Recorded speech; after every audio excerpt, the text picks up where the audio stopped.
Welcome to GCCars, my name is Eric and this is the Lincoln Nautilus Reserve.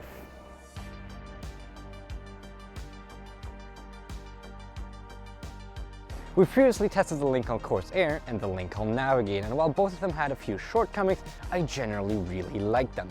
The Nautilus here is one of two midsize SUVs in the Lincoln lineup, the Aviator being the bigger one, 3-row SUVs, kind of how you expect a midsize SUV to be. This one being quite a bit shorter. It's actually almost not even a midsize SUV, it's that short. But how is it? Well, we're going to find out as always. Take a look at the exterior first, then we're going to take a look at the interior, then we're going to drive, and in the end, we're going to sum it all up and compare it to the competition. Speaking of exterior, this is Flight Blue, and I think this is the worst looking Lincoln, but they all still look great. I still love the Lincoln design. It's very kind of sophisticated, understated, in a way not quite as brawny as Cadillac, although I really like the Cadillac design too. But this just oozes luxury. You look at it, you know it's a luxury car, and you know it is just meant to be luxurious and comfortable. They did a great job, and I like the color. And of course, because it's it's Canadian winter, it's dirty. But I literally washed this like 5 minutes ago, so don't blame me. Anyhow, you gotta make up your own mind if you like the exterior or not. Let me know in the comments. We're gonna take a look at the interior in the meantime. Okay, let's talk about the Lincoln Nautilus's interior. And well, it is winter. First of all, we're gonna unpack ourselves here. So coat open and our Duke, well, beanie for all of our American viewers.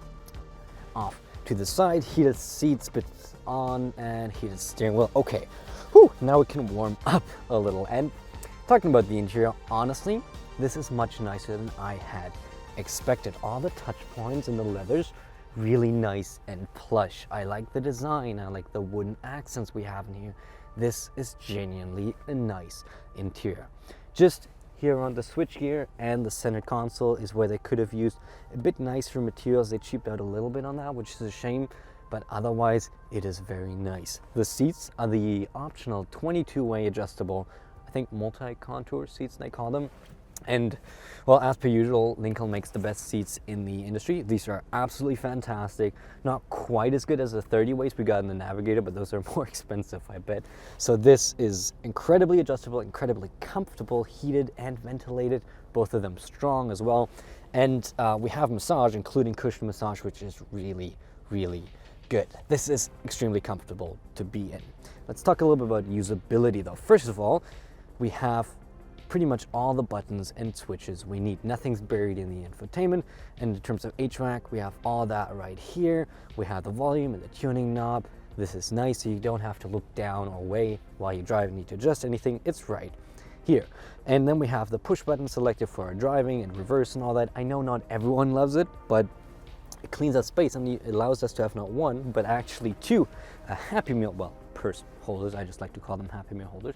And it is a very clean center stack.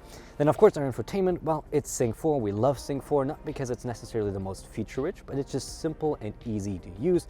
Android Auto, Apple CarPlay, wireless, integrated, and then we have a digital gauge cluster, which in typical Lincoln fashion might not be the most flashiest or the most feature rich, but it's just understated and it works.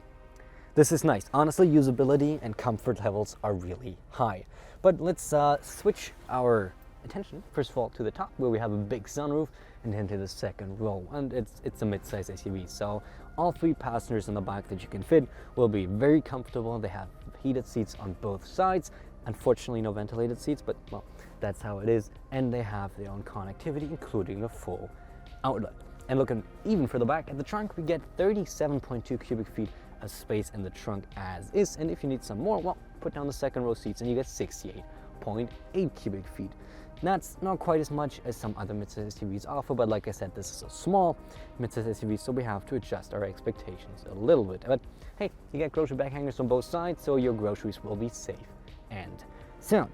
With that being said, this is nice. Exceeded my expectations quite a bit. But let's see if that holds up once we hit the road. Okay, now out on the road in the Lincoln Nautilus, and as always, we start off with a launch. So, sport mode, traction control off, brake torque. Okay, not bad. Not bad, actually. My rear window is just fog. Okay, wow.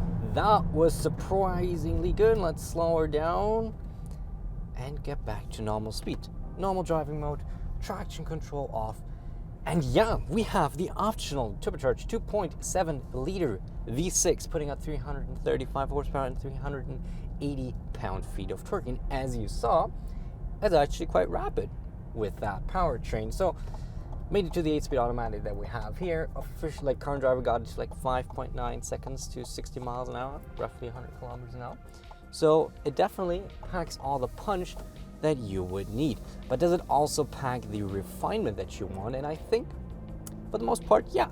It is maybe a touch noisier than I would like it to be, but vibrations are on the low side. The 8-speed auto does a fairly well job of managing the gears. Just occasionally on the highway, I feel like I need to work the gas pedal a little more than I would like it to. I can manually downshift with my paddles,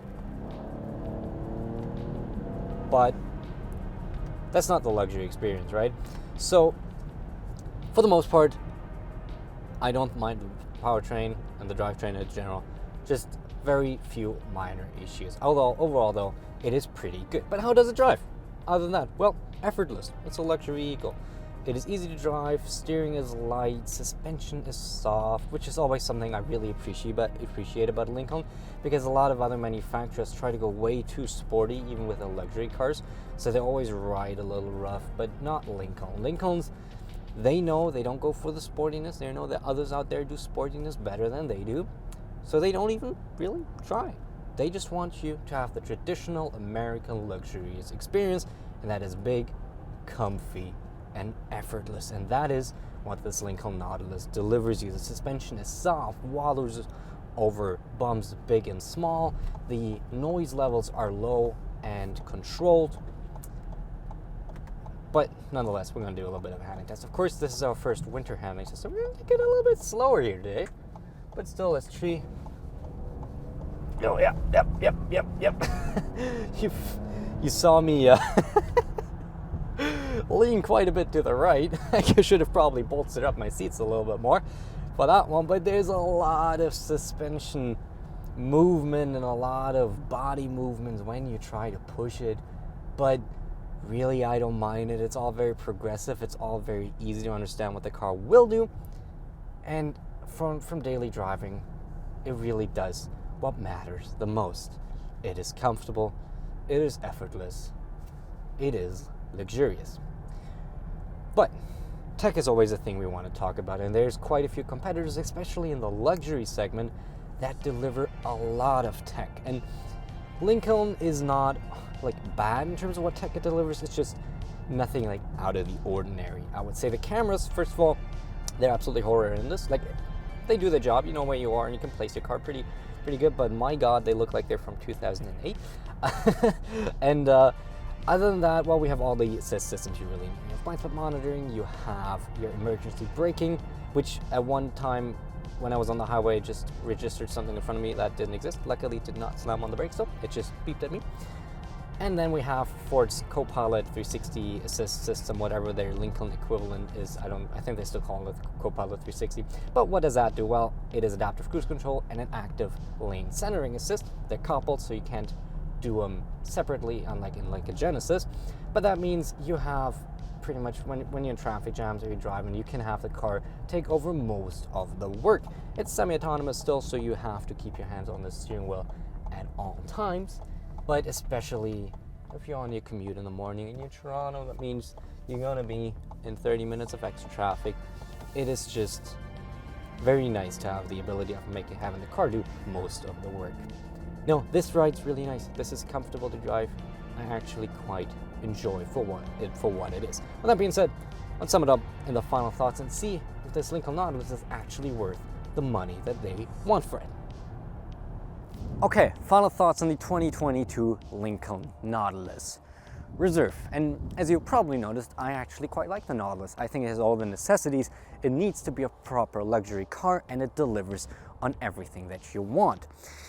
But unfortunately, at a price of $79,195 Canadian, fully optioned out as this one is, I think it is difficult to find a compelling argument as to why you should take this over the plethora of other luxury SUVs on the market. For example, for just a few $1,000s more in the mid-80s, you'll find a fully optioned out Jeep Grand Cherokee, which will give you more space, more technology, more luxury, and quite frankly, just be the better SUV overall. The thing is, the Nautilus, just like the Edge, is in a bit of a weird mid-segment position where if you can go a little more, you could go for the Aviator, or if you want to spend a little less, you could go for the Corsair, even in the Lincoln lineup. And that's why it's always a little difficult to be specifically focused on something like the Nautilus. So you really have to decide for yourself if you need that little extra space to get over the Corsair. But I think if you want to go for the Nautilus, the play is likely to go a bit easy on the options, so you end up at maybe around the $70,000 mark.